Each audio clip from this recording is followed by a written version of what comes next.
All over at Emirates Stadium, Arsenal have been dumped out of the Carabao Cup by Roberto De Zerbi's Brighton and Hove Albion. And you have to say they probably deserved the result in the end. The visitors I'm talking about.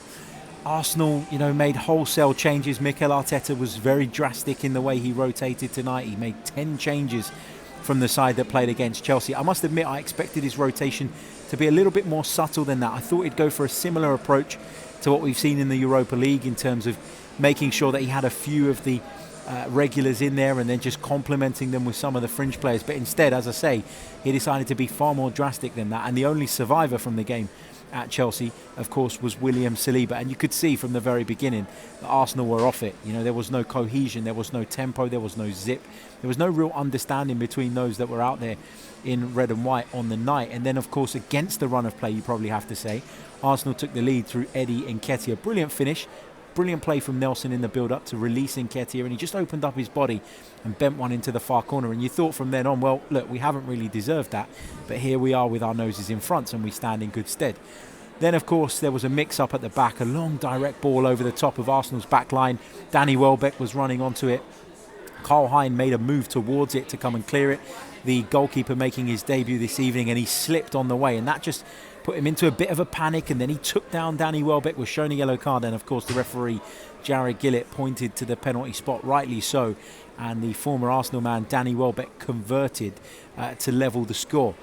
The Gunners went in at half-time, and you're thinking it can't be any worse than this in terms of the performance, at least. There were just a few signs at the end of the first half that maybe things were starting to click a little bit more, and they come out and they start the second half actually really, really well. A couple of really good chances, and Nketiah's effort come crashing back off of the post.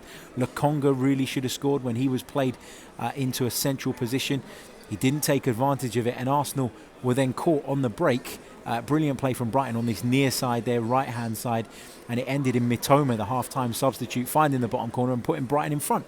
But even then, was there really a need to panic? I don't think so, because Arsenal, as I say, had started the second half quite strongly, but when Brighton got the third through Tariq Lamptey, you knew it was game over, and you knew that Arsenal were in trouble. And Mikel Arteta, at 2-1 down as well, started to make changes. Martinelli came on, Gabriel came on, Zinchenko came on, Jesus, Xhaka, all of them were on the pitch by the end of the evening. And I'm a little bit confused and I'm a little bit perplexed, really, because it feels to me like Mikel Arteta maybe disrespected Brighton a little bit this evening. I know this is at the bottom of his priority list, I get that. But if you don't care, then surely when you find yourselves behind, you still think first and foremost and primarily about the game coming up on Saturday, and you don't take the risk that you did, especially when we were 3-1 down. What were the chances at that point of turning this around? Very, very small, I would argue.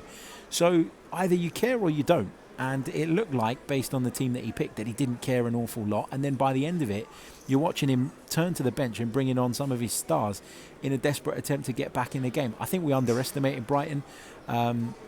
Maybe Mikel Arteta will say he had to do it. Maybe he thinks it's the right thing in terms of the bigger picture. And I probably agree with that, if I'm being honest. But then, by that same token, I think he kind of contradicts that viewpoint, and he contradicts that ideology by then bringing on the players that he did in a desperate attempt, as I say, to try and turn it around. So, disappointing night. You can really see that there are players in this squad that are nowhere near the level of the first teamers.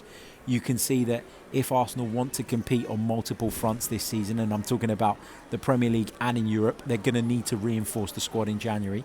We understand that they're looking to do that they're hoping to do that, but I think there's a real need. I think when you look at some of the performances at the back end of our Europa League group stage, and you look at the way that we kind of just crawled over the line there in the end. We had to go to the final game, and even that was nervy in order to win the group, when really it should have been done and dusted much earlier. And you look at those performances, tonight's performance, you can't help but feel that, as I say, if Arsenal want to compete on multiple fronts, they have to go out in January and they have to add to the squad.